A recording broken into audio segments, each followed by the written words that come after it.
నమస్తే. ఇన్నాళ్ళు నన్ను సపోర్ట్ చేస్తూ, ఎంకరేజ్ చేస్తూ మీ ప్రేమని నాకు అందిస్తున్న ప్రతి ఒక్కరికి కృతజ్ఞతలు. అలాగే ఈ వీడియో కూడా ఖచ్చితంగా మీకు ఉపయోగపడుతుంది. లైక్, షేర్ అండ్ సబ్స్క్రైబ్ చేసి మీ సపోర్ట్‌ని నాకు అందించండి. అలాగే ఈ వీడియో పట్ల మీకున్న అభిప్రాయాన్ని కామెంట్ సెక్షన్‌లో కామెంట్ చేసి తెలియజేయండి. ఇప్పుడు వీడియోని చూద్దాం. నమస్తే. Welcome to our channel. నేను పద్మిని. ప్రస్తుతం మనతో పాటు ప్రముఖ ఆధ్యాత్మికవేత్త, జ్యోతిష పండితులు వైబీఎస్ఎస్ గిరిరావు గారు మనతో పాటు ఉన్నారు. మాట్లాడదాం. నమస్కారం అండి. నమస్తే అమ్మా. దాంపత్యం అనేది నిజంగా అది ఎంత బ్యూటిఫుల్ రిలేషన్. ఒక వైఫ్ అండ్ హస్బెండ్ రిలేషన్ అంటే చాలా చాలా అద్భుతమైనటువంటి రిలేషన్. మన సాంప్రదాయంలో అయితే ఓసారి ముడిపడింది అని అంటే కష్టమో నష్టమో చావో రేవో ఇంకలా ఉండటమే. విడాకులనే కల్చర్ లేదు. అలాగే అనుకూలమైనటువంటి భర్త లభించాలి మా పిల్లలకి అని తల్లిదండ్రులు అనుకుంటారు. నా పిల్ల కూడా అనుకుంటుంది, ఆ అబ్బాయి కూడా అనుకుంటాడు అనుకూలవతి అయినటువంటి భార్య రావాలి అని చెప్పి, ఆప్యాయంగా చూసుకునేటటువంటి భర్త రావాలి అని అమ్మాయి కూడా అనుకుంటుంది.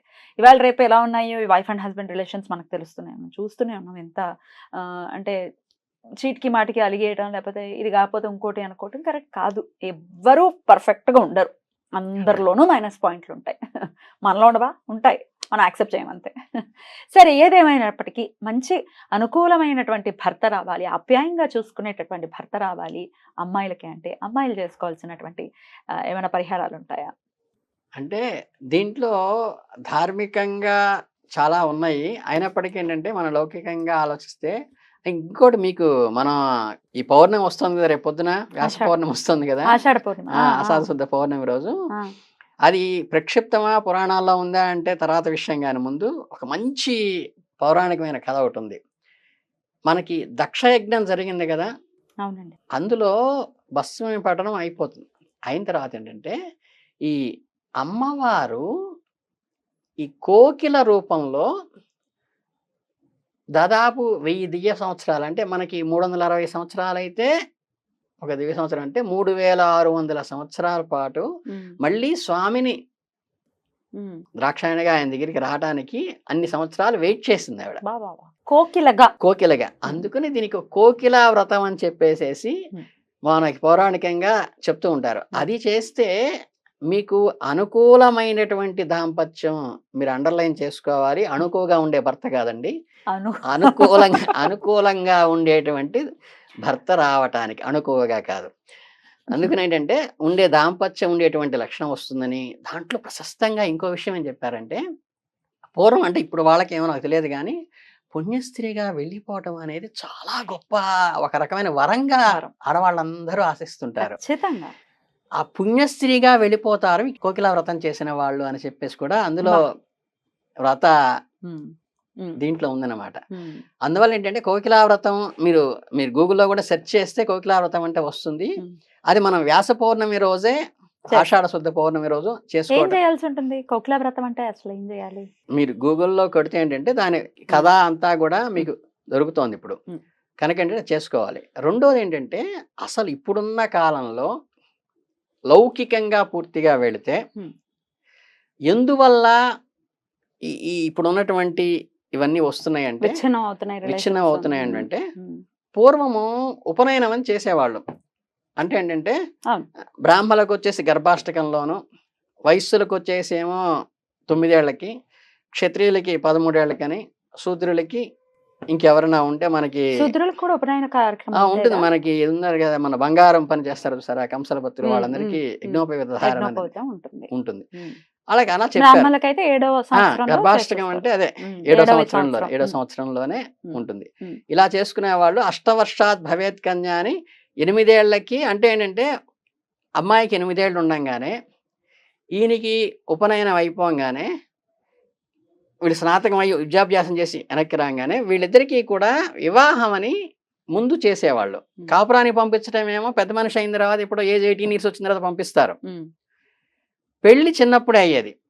దానివల్ల ఏమవుతుందంటే వీళ్ళకి జనరల్ గా ఎవరికైనా సరే హ్యూమన్ బీయింగ్స్ కి ఈ 13 to 19 మనస్సు బయటికి వెళ్ళటానికి కానీ చంచలం కావడానికి ఆస్కారం ఉంది.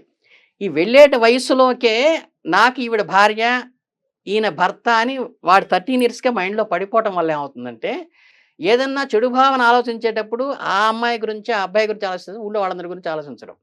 ఇప్పుడు మనం ఏంటంటే 30 నుంచి 19 దాకా ఊళ్ళో అందరి గురించి అన్ని భావాలు చేసుకుని 30 ఇయర్స్ కి పెళ్లి చేసుకుంటాం. 30 ఇయర్స్‌కి పెళ్లి చేసుకుంటున్నాం. అంటే ఏంటంటే శారీరకంగా కాకపోయినా మానసికంగా మనందరం కూడా మలినమైపోతుంది కదా మలినమైపోతున్నాం. మనసు. ఇది ప్రధానమైన కారణం. ఉమ్. రెండోది ఏంటంటే ఎప్పుడూ కూడా ఆ చిన్న వయస్సులో ఏంటంటే మనం తల్లి గాని, తండ్రి గాని చెప్పినప్పుడు, "నాన్న కాస్త మంచినీళ్ళేరా, నాన్న ఇది అక్కడ తీసుకెళ్ళి ఇవ్వరా, ఇది అమ్మమ్మకి ఇయ్యరా, ఇది బామ్మకి ఇయ్యరా" అంటే ఆ ఏజ్‌లో అమ్మాయి గాని, అబ్బాయి గాని మనకి మీరు చూడండి గమనించండి 18 ఇయర్స్ దాకా అసలు మనం చెప్పిన మాట వినేట్టుగానే ఉంటారు.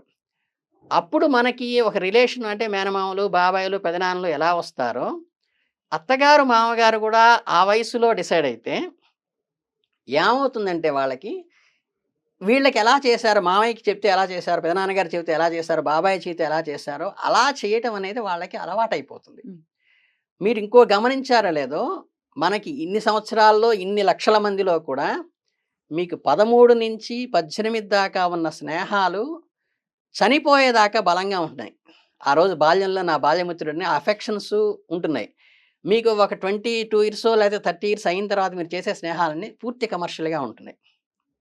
అంటే ఏంటంటే, అసలు ఈ బంధాలు బలపడటానికి, అత్తమామల్ని గౌరవించటానికి బీజం 13 ఏళ్ళప్పుడే పడుతుంది. పడుతుంది. కానీ ఏంటంటే, చట్టబద్ధంగా మనం కొన్ని మాటలు మాట్లాడకూడదు కాబట్టి, యాహ్! శాస్త్రానికి చేసుకోండి అని చెప్పలేం కదా. చెప్పలేం కాబట్టి, పూర్వం అందుకని ఏంటంటే మేనత్త, మేనమామల పిల్లల్ని ఇవన్నీ కూడా ఏంటంటే అలా పూర్వం కారణం ఏంటంటే బలపడటానికి అది కారణం. అందుకని ఏంటంటే అప్పుడు ఆ అటాచ్‌మెంట్ వచ్చే స్నేహితులతో ఎలా వచ్చేదో భర్తతో గాని, భార్యతో గాని అదొచ్చేది. రెండోది ఏంటంటే ఇంకొకటి దాంపత్యం పర్ఫెక్ట్‌గా జరగాలి అంటే నేను ఒక చిన్న రెమెడీ చెబుతాను. ప్లీజ్. చేసుకునే ఉద్దేశం ఉంటే ఖచ్చితంగా చేసుకోండి. ఎప్పుడూ కూడా భగవంతుడికి అంటే మనం ఇరు సంధ్యల్లో నిద్రపోకూడదు. అవును. ఇలా చేస్తుంటారు. అసుర సంధ్య వేళ పడుకోకూడదు. తదాస్తు దేవతలుంటారు.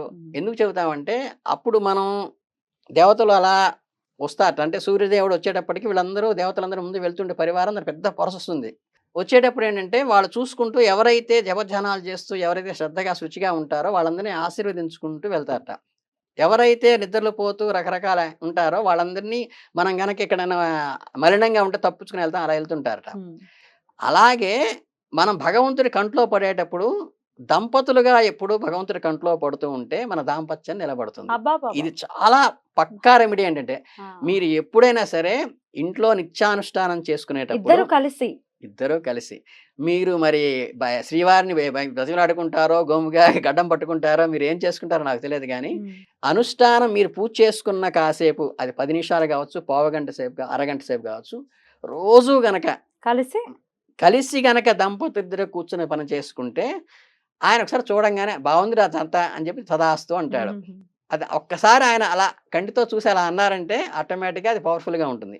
మీకు ఈ డిస్ప్యూట్స్ అన్నీ వచ్చేది మ్యాక్సిమం ఎక్కడంటే భర్త విడిగా భార్య విడిగా చేసుకుంటున్నప్పుడే ఇండివిజువల్గానే భగవంతుడు ముందు కూడా మనం ఇండివిజువల్గా కనిపిస్తాం. అందుకనే పెళ్లిలో కూడా దంపత్తాంబూలాలను ఇవ్వటం లేకపోతే ఇంటికి వచ్చిన వాళ్ళు ఎవరైనా సరే మనకి బ్రహ్మగారిగా భావించా అభ్యాగతో స్వయం విష్ణు అంటాము. ఇంటికి ఎవరైనా అతిథులు వచ్చినప్పుడు పెద్దవాళ్ళు వచ్చినప్పుడు అంటే దంపత్ సమేతంగా పద నమస్కారం చేయమంటారు. దంపతులుగా బట్టలు పెట్టమంటారు, సింగిల్గా పెట్టమన్నారు. ఎందుకంటే ఇద్దరు కలిసి ఉండంగా భగవంతుడి సన్నిధిలో కానీ ఇద్దరు కలిసి ఉండంగా పెద్దవాళ్ళకి నమస్కారం పెట్టినప్పుడు వాళ్ళ కంట్లో ఎప్పుడు జతగా కనిపించినప్పుడు అది జతగా నిలబడటానికి ఆస్కారం ఉంటుంది. అలా కాకుండా ఎవరి పాటికి వాళ్ళు విడివిడిగా ఉంటే మాత్రం భగవత్ కార్యక్రమాల్లో కానీ దైవ దర్శనాలకు కానీ అక్కడ ఇట్లా చేసినప్పుడు ఏంటంటే వాడిని అలాగే చూస్తాడు భగవంతుడు.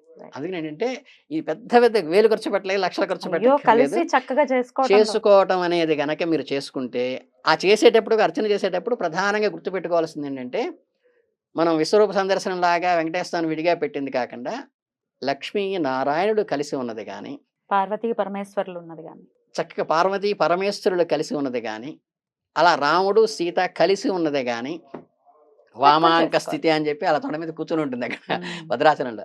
అలా చక్కగా అలా ఉన్న జతగా ఉన్న